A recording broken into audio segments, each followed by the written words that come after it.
Mr. Jordan was not always powerful. He was not always rich. He was born in a small broken house in the south side of the city. The streets were rough. The nights were loud. But in that old house, there lived a dream. His name was Jordan Carter. Scene 2. Inside a small room. A young boy sitting on the floor with a book. Jordan was only 6 when he lost his father. A heart attack. Quick, sudden. He didn't understand at the time. He just saw his mother cry for weeks. She was a strong woman. She worked 2 jobs, cleaning homes during the day and working in a diner at night. She never complained. Jordan saw her pain and made a silent promise. One day, Mom, I'll make it better. Scene 3. School classroom. Jordan raising his hand. Jordan was smart. Very smart. He didn't talk much, but he always had the answers. He loved computers, even when they were old and broken. One day, his teacher asked, "What do you want to be when you grow up?" Jordan smiled and said, "I want to build something. Something big." The class laughed. But he didn't. He meant it. Scene 4. Teenage years. Jordan working on a computer in a garage. As a teenager, Jordan spent hours in his neighbor's garage. It was cold, dark, and full of junk. But to him, it was perfect. It was his lab. His future. He met 2 friends, Mike and Darius. They were just like him, hungry to change their lives. They had no money, no big connections, but they had something better. Ideas. Scene 5. Montage. Late nights, pizza boxes, typing, fixing wires, laughing. For 2 years they worked. Coding, designing, building something they believed in. People didn't believe in them. Some called them kids playing games. Others said, "Nobody will take you seriously." But they kept going, even when their power was cut off. Even when their family said, "Maybe it's time to get a real job."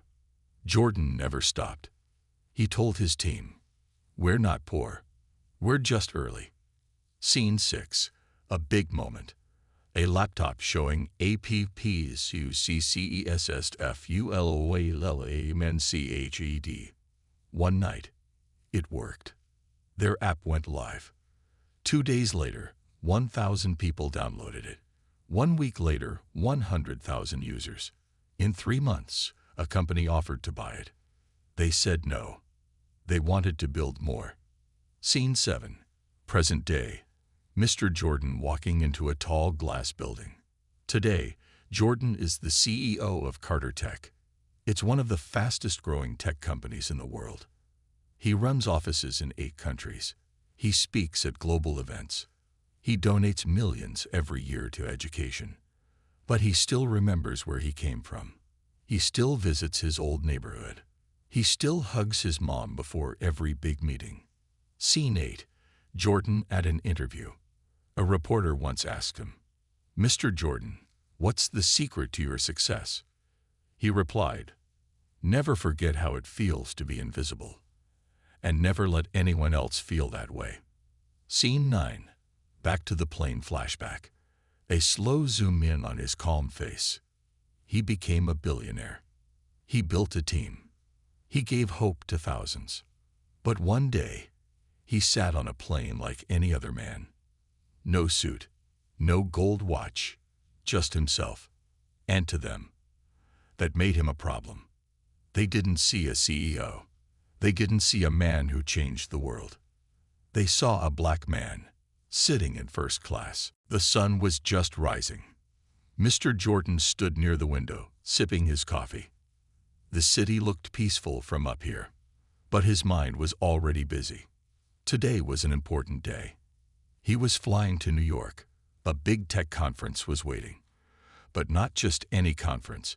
He was planning to donate $20 million for young students in poor communities. He wanted to change lives. He didn't care for fame. He wanted to give back. Scene 2. Closet. Mr. Jordan choosing his clothes. He looked at his suits. Clean, expensive, and custom-made. But today, he chose something simple. A plain hoodie, black jeans, and white sneakers. He didn't want attention. He just wanted to travel like a normal man. He packed his laptop, a notebook, and his mother's photo. That photo never left his bag. Scene 3. Airport terminal. Crowded, busy. He arrived early. Checked in quietly. His ticket, first class. Paid for. No discount. No favor. He waited in the line like everyone else. But eyes were already watching him. Scene 4. The check-in counter. The staff looked at him with confusion. "Sir, are you sure this is the correct ticket?" the woman asked, raising her eyebrow. Jordan nodded, calmly showing his ID and ticket. She stared for a moment, then scanned it. "Okay, first-class boarding is to your left." No smile. No welcome. Just cold service. Jordan didn't say a word. He was used to this. Too used to it. Scene 5. Security check. Metal detectors and tension. At the security checkpoint, he placed his bag in the tray. A guard followed him with his eyes. Random search. Again. "Sir, step aside for additional screening." He opened his arms. They checked him. No apology. No explanation. Just suspicion. Scene 6. Boarding gate. First class line. Now it was time to board. The line for first class was short. Only a few people. All of them dressed in suits and ties. All of them white. As he walked to join them, a man in front turned and stared. Then whispered to his wife, "I think he's in the wrong line." She looked too. No one said anything to Jordan. But he heard them. He always hears them. Scene 7. Boarding the plane. A strange welcome. Jordan handed his ticket to the flight attendant. She looked at the screen, then looked at him. "You're in seat 1A?" she asked, doubting him. "Yes," he replied, kindly. She didn't smile. "Okay, right this way." Scene 8. Inside the plane. Calm before the storm. Jordan sat down, put on his seatbelt, opened his notebook. He had a speech to write. He smiled to himself, thinking about the children who would benefit from the donation. He didn't notice the 2 passengers still staring at him. He didn't notice the flight attendant whispering to another crew member. Scene 9.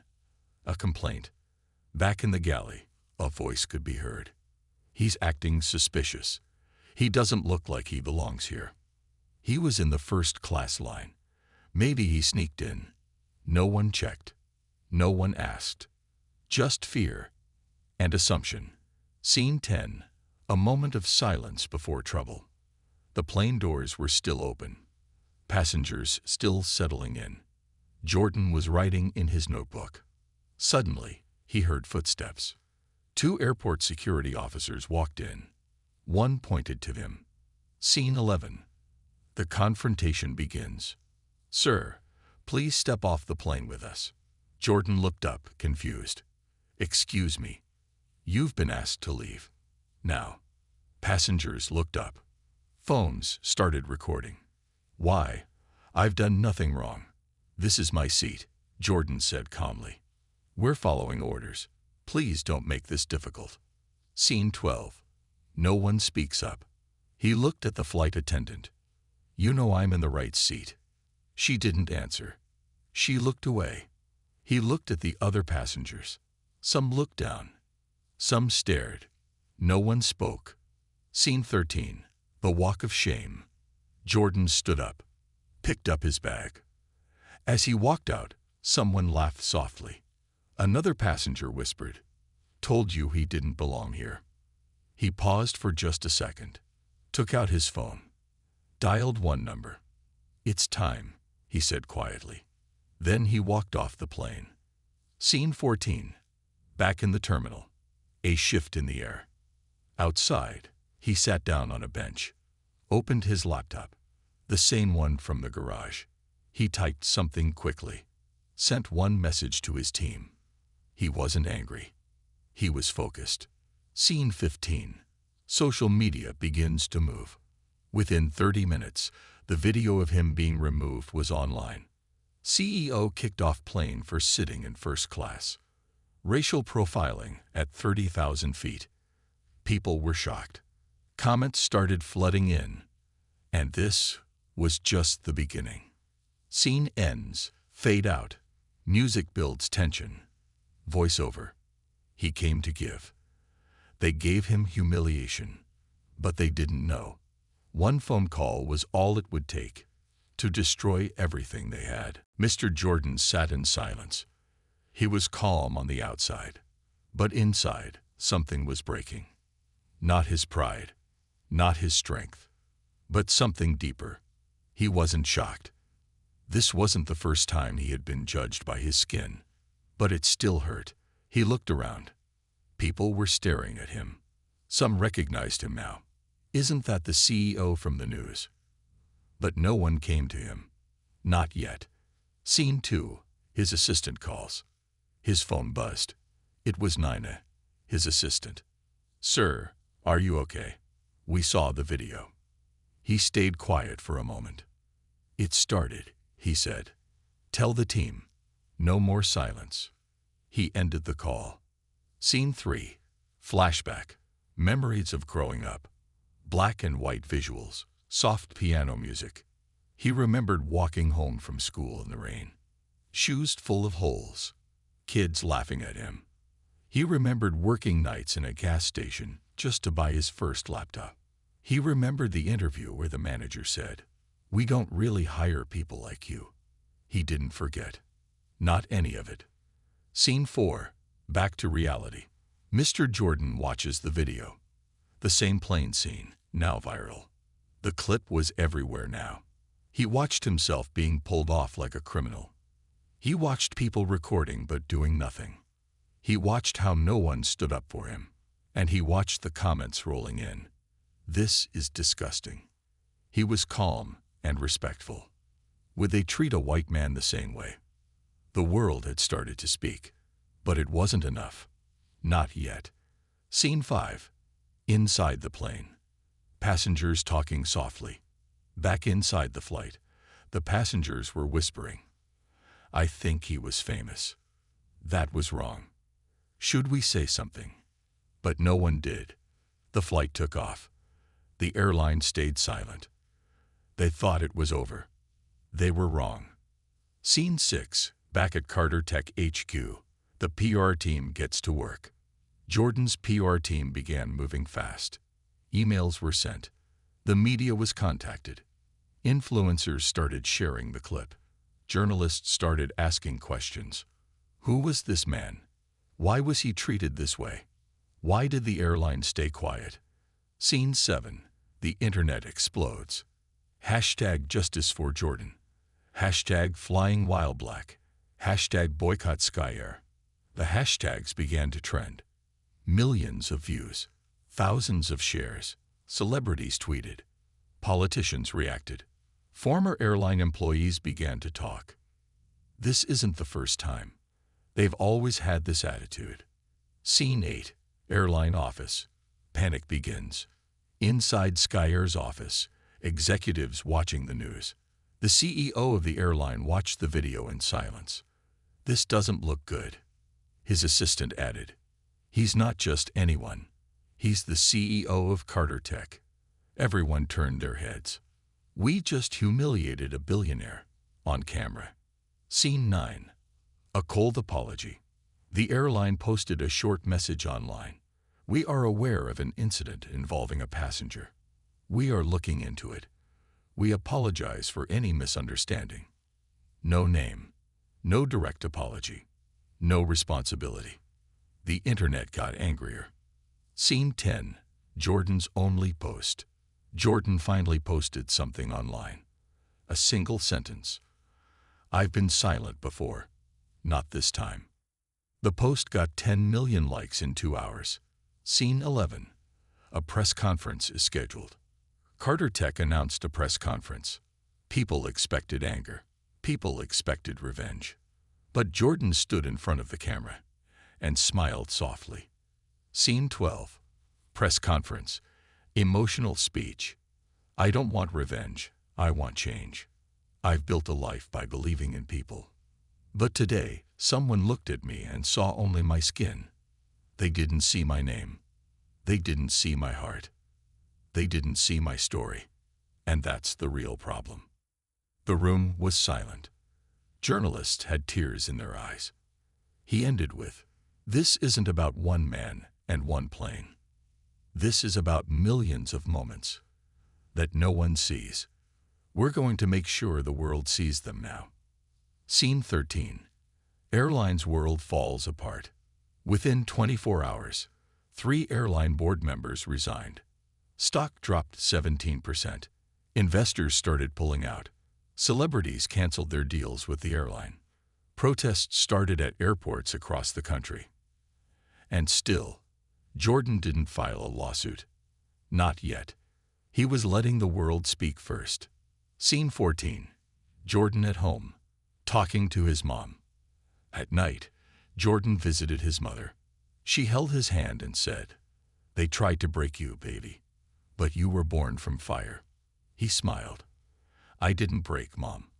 I remembered who I was." Mr. Jordan sat still. His face was calm, but inside, something was breaking. He looked around. People were watching, whispering, pointing. Some recognized him now. Others still thought he was just a man who caused trouble on a plane. But no one came forward. He pulled his hoodie over his head and sat back. The same hoodie they judged him for. His hands were still. His heart was not. Scene 2. His thoughts. A voiceover. Why does this always happen? How many times do I have to prove myself? How many degrees? How many companies? How many billions before they just see a man? He closed his eyes, and for a second, he was no longer a CEO. He was that 12-year-old boy again, the one who stood outside the computer store for hours just to look through the window. Scene 3. Flashback. Young Jordan on a rainy street. He remembered walking home in the rain. Clothes soaked.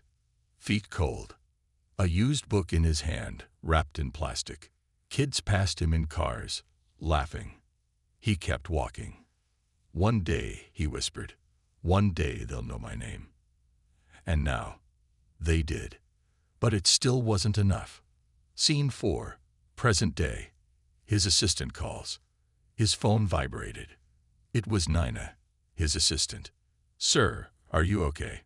We saw the video." Jordan took a deep breath. "They dragged me off like I was nothing, Nina."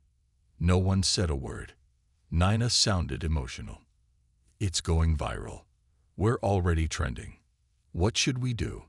Jordan stood up. "Don't panic. Just tell the team. It's time to wake them up." Scene 5. The world begins to react. Across the internet, the videos spread like fire. The footage was shaky but clear. Mr. Jordan sitting calmly. The officers telling him to leave. Him asking, "Why?" No answer. The cold walk down the aisle. The silence of the passengers. Millions watched. Thousands commented. Why did they remove him? He did nothing wrong. This is racism. Plain and simple. Scene 6. A mother's pain. Jordan's mom watches the video. At home, Jordan's mother sat in front of the TV. She watched her son being pulled off a plane. Tears filled her eyes. After all that he built, they still treat him like this. "My baby, my strong boy." She turned off the TV and whispered, "You didn't deserve that." Scene 7. Carter Tech HQ. The team reacts. At Carter Tech, Jordan's executive team was already working. Emails, phone calls, PR statements. His lawyer, Mr. Collins, looked serious. "We have grounds to sue. This is defamation, discrimination, everything." But Jordan wasn't thinking about courtrooms yet. He wanted something bigger. He wanted truth. Scene 8. Airline HQ. Crisis begins. Meanwhile, the airline, Sky Air, held a secret meeting. Executives sat around a long table. The mood was tense. One woman whispered, "Do we know who he is?" The CEO shook his head slowly. "Yes, we found out. He's the CEO of Carter Tech. He's a billionaire." Silence. Another voice added, "We dragged a billionaire off a plane, on camera, for no reason." The CEO rubbed his forehead. "Get our lawyers. This is going to explode." Scene 9. The public turns against the airline. Sky Air posted a short apology online. "We regret the inconvenience caused. We are investigating the matter. Our commitment to respect and safety remains strong." It was cold, generic, weak, and the people knew it.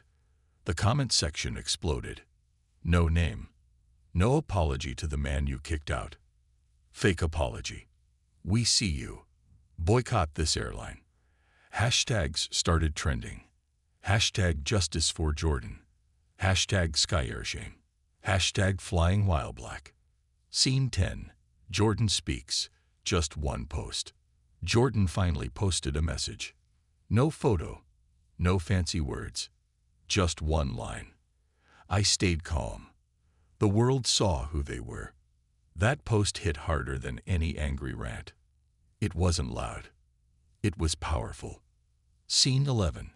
Press interviews begin. Public pressure builds. News anchors asked the big questions. How could this happen? Was it racism? Why didn't anyone on the plane speak up? People were uncomfortable. But now, they had to face it. Former passengers started giving statements. One woman said, "He was respectful the whole time. I didn't say anything then, and I regret it now." Another man admitted, "I assumed he was in the wrong seat. That's on me. I judged him." Scene 12. Jordan's press statement. Calm, strong words. At a small press conference, Jordan stood before the cameras. His voice was steady. "This isn't about me being rich. It's about the fact that if I was just another young black man, nobody would care. This has happened before. It's still happening. But now, the world is watching." He paused. "I don't want revenge. I want accountability. And I want change." Scene 13. Consequences hit fast. The airline's stock dropped by 21% in 48 hours. 3 board members resigned.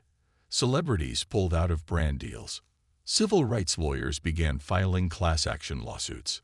Former employees started sharing similar stories of discrimination. The damage was real. But for Jordan, the fight wasn't about money. It was about respect. Scene 14. Quiet moment. Jordan visits his old garage. Late at night, Jordan drove to the old garage where Carter Tech was born. He stood outside for a long time.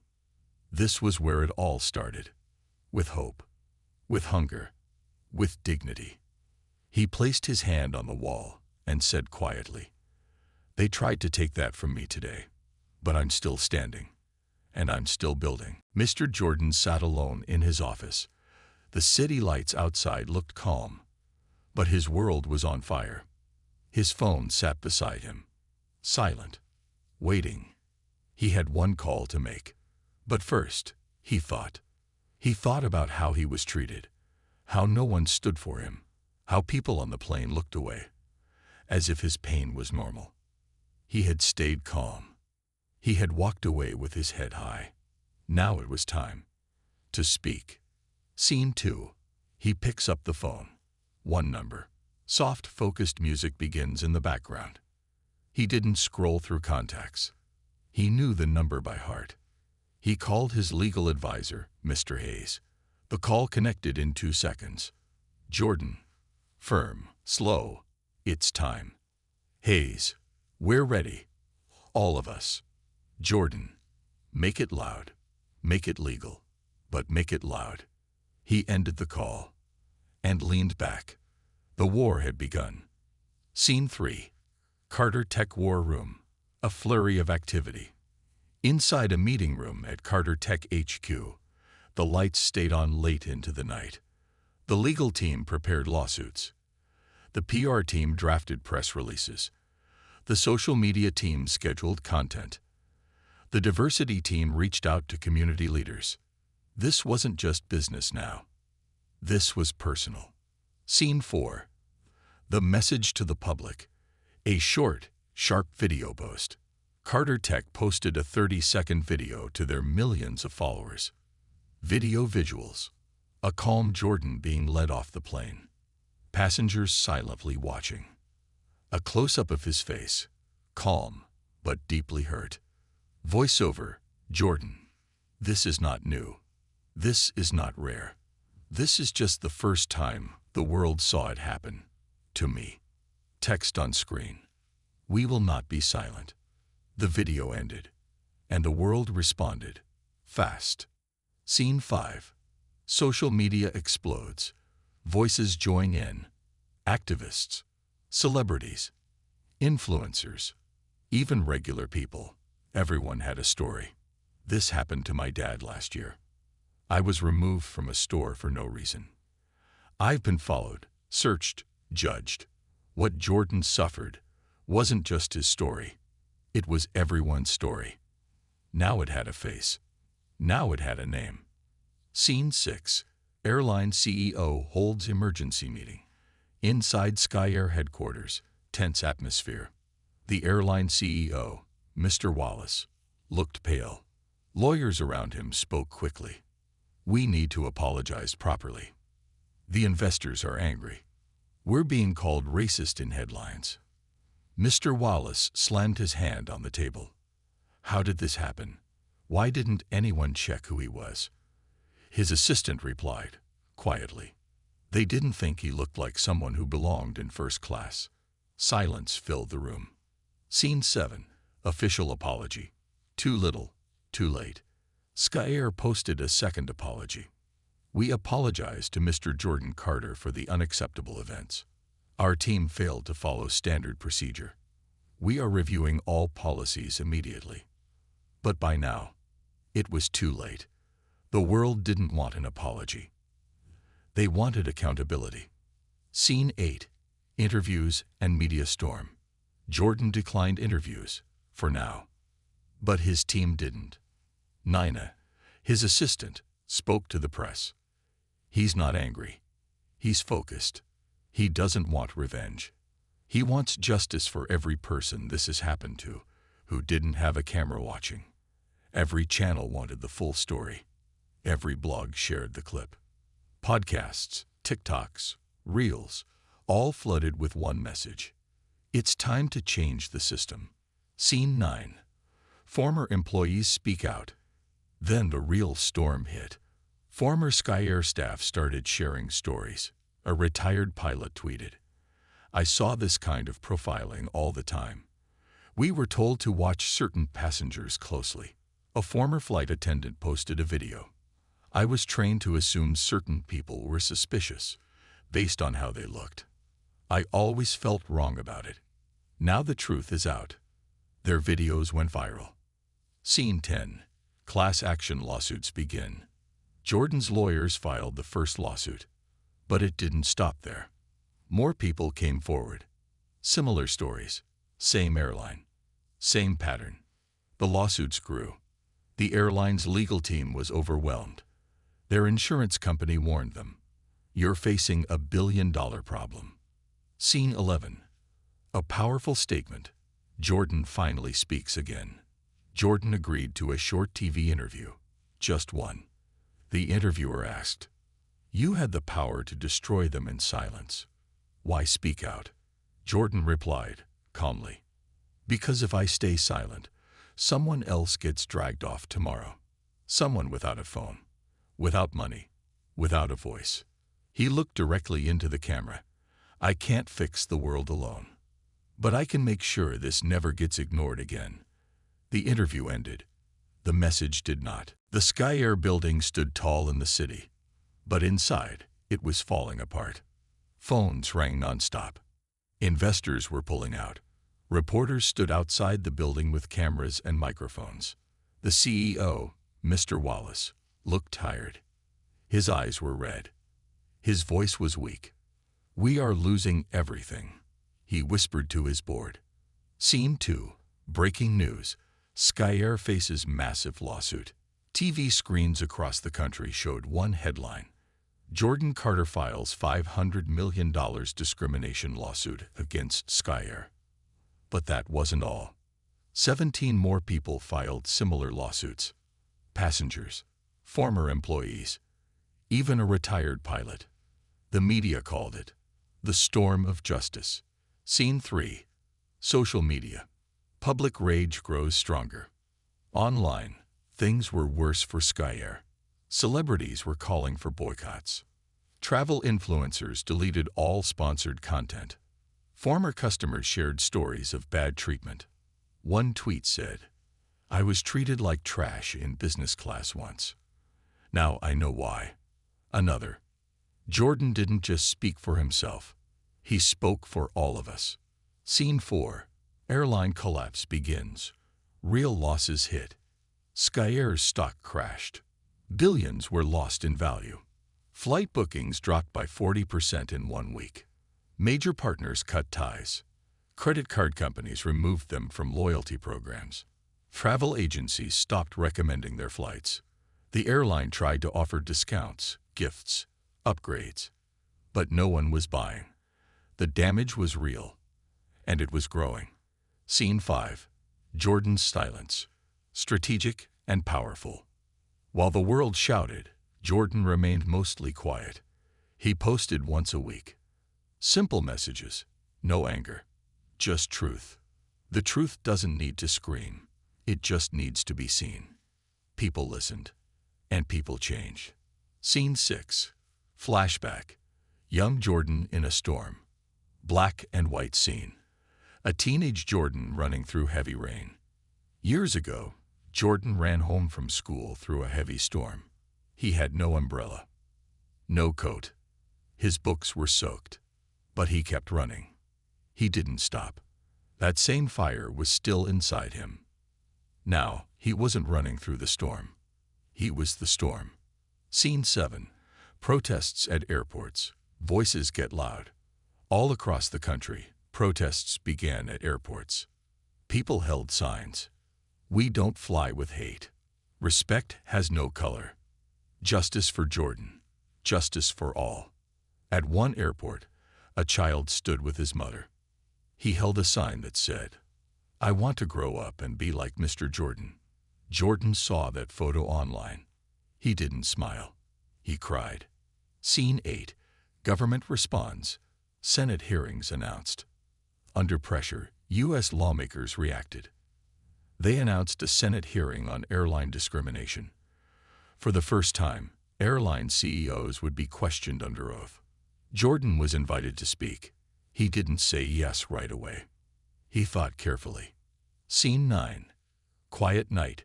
Jordan at his father's grave. Before making his decision, Jordan visited his father's grave. The wind was soft. The sky was gray. He knelt beside the grave. "You left too early," he whispered. "But I'm still trying to make you proud." He placed a small model airplane next to the headstone. "They tried to throw me out, but I'll build something better. For everyone." Scene 10. Jordan accepts. Senate hearing set. News breaks. Jordan to testify before Congress. The news went viral. Jordan Carter will testify at U.S. Senate over airline discrimination. The airline panicked. Lawyers rushed to prepare statements. Executives begged for private meetings. Jordan refused. "If we're going to fix this," he told his team, "we fix it in the light, not in the shadows." Scene 11. The hearing. A global moment. Live broadcast. Full media coverage. Huge anticipation. Inside the Senate chamber, cameras rolled. Politicians sat in silence. Reporters filled every seat. Jordan walked in, dressed in a black suit. No bodyguards. No flash. He sat down, took a breath.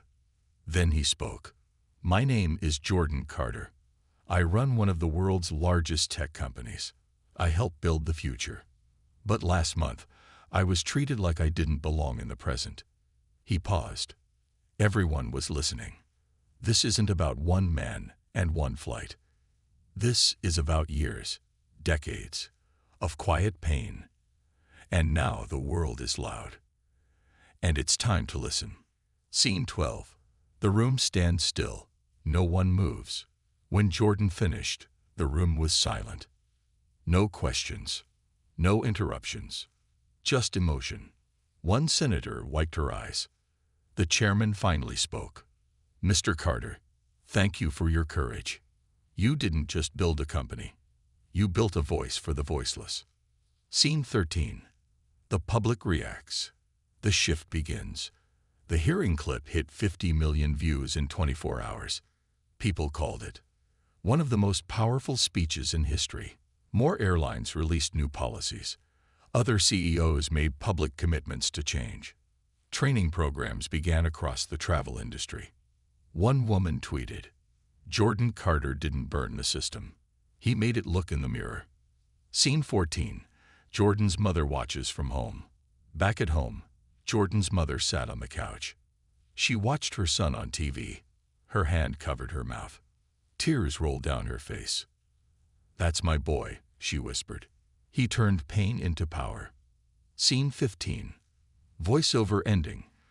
Tension builds for next episode. The storm didn't destroy him. The sun hadn't even risen, but reporters were already outside the Sky Air building. Inside, panic filled the halls. The CEO, Mr. Wallace, stood in his corner office. He watched the news on mute. Senate hearing. Jordan Carter's testimony sparks nationwide airline investigations. His hands were shaking. Sky Air's name wasn't just trending anymore. It was collapsing. Scene 2. Breaking news. Sky Air under federal investigation. TVs all across the world showed the same headline. Sky Air now under federal civil rights investigation. Emails leaked. Old complaints resurfaced. Former executives came forward. The truth was out. Sky Air had a long history of profiling, silencing, and covering up. And now, the world was done forgiving. Scene 3. Jordan in a private meeting. Calm. Focused. Back at Carter Tech HQ, Jordan sat with his team. "They're finished," one lawyer said. "They've already lost half their board." Jordan looked down. This was never about destroying them. But they destroyed themselves with silence. He paused. "Now we build something better." Scene 4. Protests turn into action. Flyers refuse to board. At major airports, something strange happened. Passengers walked off Sky Air flights. People refused to check in. Entire flights were canceled because no one showed up. One man at the airport told a reporter, "If they can treat Jordan Carter like that, what chance do I have?" Scene 5. Airline collapse begins. The numbers fall. Within 3 weeks, Sky Air was in freefall. 2,000+ employees resigned or took leave. Over 60% of their flights were grounded. Share price dropped by 78%. 3 major cities removed Sky Air as a government-approved airline. The airline's value dropped from $9 billion to $900 million in less than a month. They tried to rebrand. They changed the logo. They fired staff. But nothing could stop it now. The people were done. Scene 6. Final lawsuit hits hard. The blow that breaks them. Jordan's legal team filed one final lawsuit. A class action case with over 100 plaintiffs. The demand: $1.2 billion in damages for years of racial discrimination. Sky Air's lawyers begged for settlement. But Jordan's team had one reply: "Let the world see what justice really looks like." Scene 7. Flashback. Jordan as a young boy on a broken chair. In a quiet moment, Jordan remembered something small. He was 11 years old, sitting on a broken chair at the back of the classroom. Kids laughed because he smelled like old clothes, but he listened to the teacher's every word. That day, the teacher asked him, "Jordan, what do you want to be when you grow up?" And young Jordan answered, "I want to be seen." Scene 8. Carter Tech's public statement. A new way forward. Carter Tech released a powerful message to the public. Jordan's voice over visuals of hope. This was never about just one seat on one plane. This was about who gets to feel like they belong. We all deserve that. And we're not asking anymore. We're taking our place. They announced a new app that allowed passengers to report profiling in real time. Within 48 hours, 500,000 people downloaded it. Scene 9. Sky announces bankruptcy, the end of an era. One rainy afternoon, it finally happened. Breaking in audios. Sky files for bankruptcy. Operations permanently shut down. The airline tried to survive. They tried to deny, to hide, to spin the story. But truth doesn't go away, especially when the whole world is watching. Scene 10. Jordan visits the airport again. Same terminal, different power. Soft background music. A slow, powerful walk. Weeks later, Jordan walked through the same airport. Same terminal. Same gate. Different world. People looked at him, not with judgment, but with respect. A young girl walked up to him. "Are you the man from the video?" He smiled. "Yes, but I'm also the man who made sure it never happens again." She smiled too. "Thank you, Mr. Jordan." Scene 11. Jordan meets with new airline leaders. Jordan didn't stop at protest. He started partnerships. He sat down with leaders of new ethical airlines. He brought young black pilots into his scholarship program. He pushed for training in every major carrier. Not every company needs to fall, he told them. But every one of them needs to rise up and change. Scene 12. A letter from an old passenger. Redemption begins. One day, Jordan received a handwritten letter. It was from a man who had been on that flight. He had sat in the seat across the aisle. The letter said, "I didn't say anything that day. I froze, but I want to say it now. I'm sorry. And thank you, because your strength gave me mine." Jordan folded the letter and placed it in a glass frame, right next to his awards. Scene 13. Jordan's legacy grows. A global symbol. The world didn't forget what happened. They remembered his silence, his dignity, his power. Schools told his story. Universities studied his case. Companies rewrote their policies. Jordan Carter became more than a CEO. He became a symbol of what happens when you rise with truth instead of anger, when you lead with purpose instead of revenge. Scene 14. Final scene. A plane in the sky. Jordan looked up one evening. A plane passed overhead. He smiled. "They took me off one plane, so I built something higher." The sun rose over Carter Tech's headquarters, casting a warm glow on the sleek, modern building. Inside, the atmosphere was calm but buzzing with energy. Jordan Carter walked through the lobby, greeted by employees who admired him from afar. He nodded at them, but his mind wasn't on business today. Today, he was about something bigger than numbers, profits, or deals. Today, he was about the future. Scene 2. The Carter Foundation. A room full of hope. Jordan entered a large conference room. Around him sat young students, entrepreneurs, and leaders from across the country. The room was diverse, from different races, backgrounds, and walks of life. They all shared one thing. They had been inspired by him. He stood before them, looking out over the faces of people whose lives had been changed by his work, his message, his journey. "We didn't just fight for me. We fought for all of us.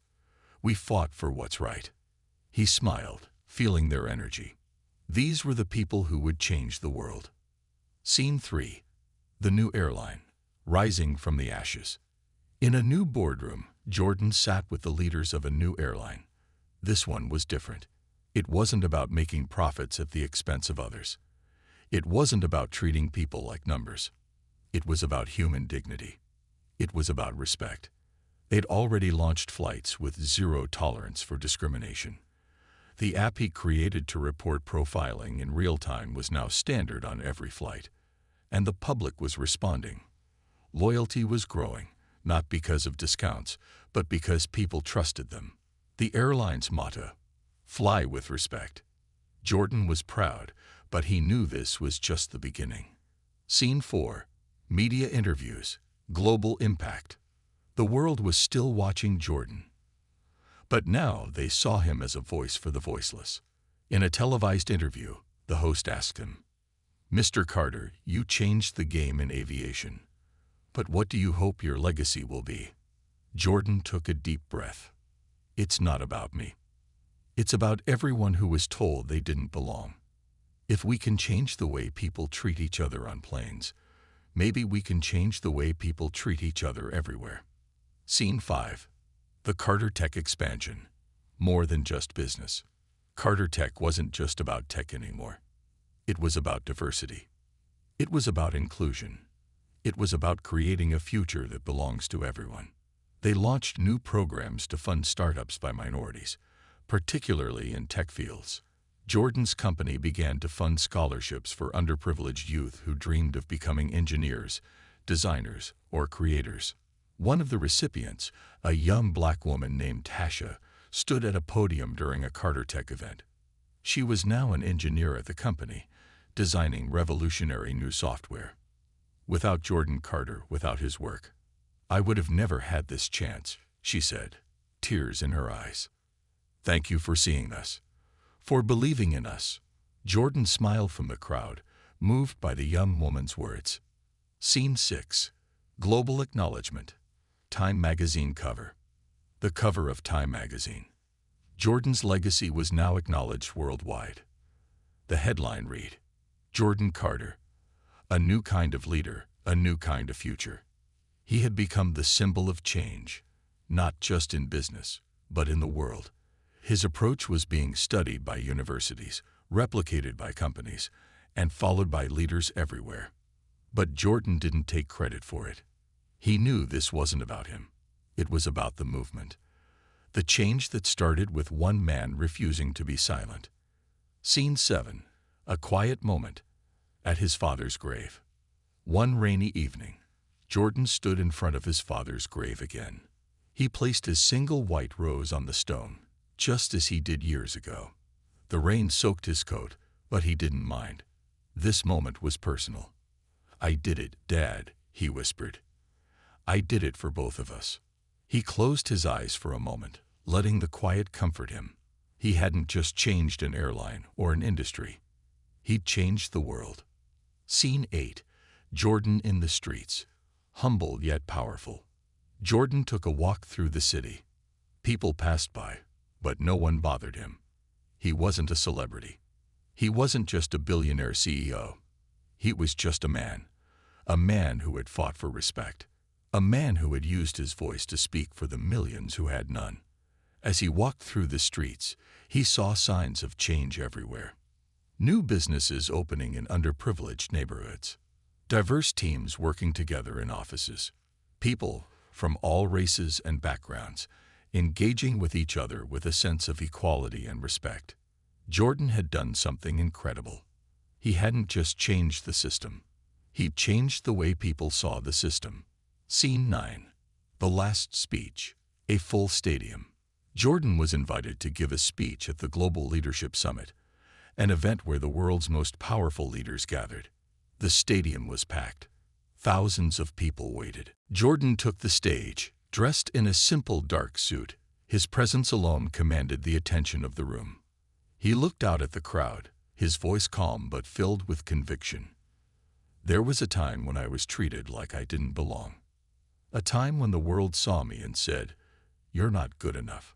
But I didn't fight back with anger. I didn't fight back with violence. I fought with something stronger, with truth, with dignity, with the belief that we all deserve to be seen." The audience was silent, hanging on every word. We've all been through hard times. We've all felt like we didn't matter. But I'm here to tell you, you do matter. Each of you, every single one of you. He paused, his voice steady and full of emotion. "And if we stand together, we will build a world where no one is left behind, where no one is judged by the color of their skin or their background or their name. A world where everyone belongs. The crowd erupted in applause. It was clear. Jordan's legacy wasn't just in the businesses he built or the changes he made. It was in the hearts and minds of people everywhere. Scene 10. The final scene. Legacy in motion. The camera pulls back, showing a wide shot of a crowded city street. People of all races, ages, and walks of life walk together, side by side. There's no divide. There's no wall. Just people. And in the middle of it all, walking with quiet dignity, is Jordan Carter. He looks up at the sky, the sun setting in the distance. "I didn't build this world alone," he whispers to himself, "but I helped start it." Jordan sat alone in his favorite corner of the cafe. The air was calm, the aroma of freshly brewed coffee filling the room. His phone was on the table, buzzing with notifications, but he wasn't rushing to check them. It had been a year since he had changed the world of aviation. A year since Sky Air's collapse. A year since his legacy had begun. But Jordan wasn't content. He wasn't a man who ever truly rested. The world was changing, but there were still people out there who didn't believe in change. There were still systems that oppressed. There were still injustices to fix. "You did what no one else could," his mentor once told him. But there's always more to be done. Jordan understood that now. The fight wasn't over. It had just begun. Scene 2. A call that changes everything. Jordan's phone buzzed again, and this time, he answered it. "Jordan, it's Lena from the board," came a voice from the other end. Lena was one of the few people who had stood by him through thick and thin, one of the first to believe in his vision. "There's something you need to see. A new project. And it's big." Jordan leaned back in his chair, the tension in his chest building. "What is it?" "Global inequality in education," Lena said. "It's bigger than we imagined. We can't ignore it." Jordan's heart skipped a beat. He had always believed that education was the key to breaking the cycle of injustice, but this sounded different, more urgent, more complex. "Send me the details," Jordan said, his voice steady. "I'll look into it." Scene 3. The new problem. The education crisis. A few days later, Jordan stood in front of a massive digital screen at Carter Tech's headquarters, looking at the data Lena had sent. The stats were shocking. 40% of children in developing countries had no access to quality education. 75% of students in low-income areas were failing basic literacy tests. Inequality in education was one of the root causes of poverty and racial injustice worldwide. Jordan scanned the reports, his mind racing. He thought about the children who were like him, who had been told they wouldn't amount to anything. The kids who needed someone to fight for them. His own foundation was making progress, but it wasn't enough. The problem was bigger than one company, bigger than one person. It was a global crisis. Scene 4. Building a new vision. A global education platform. Jordan gathered his team, the best minds at Carter Tech. They worked late into the night, brainstorming, designing, and refining an idea that could change the world again.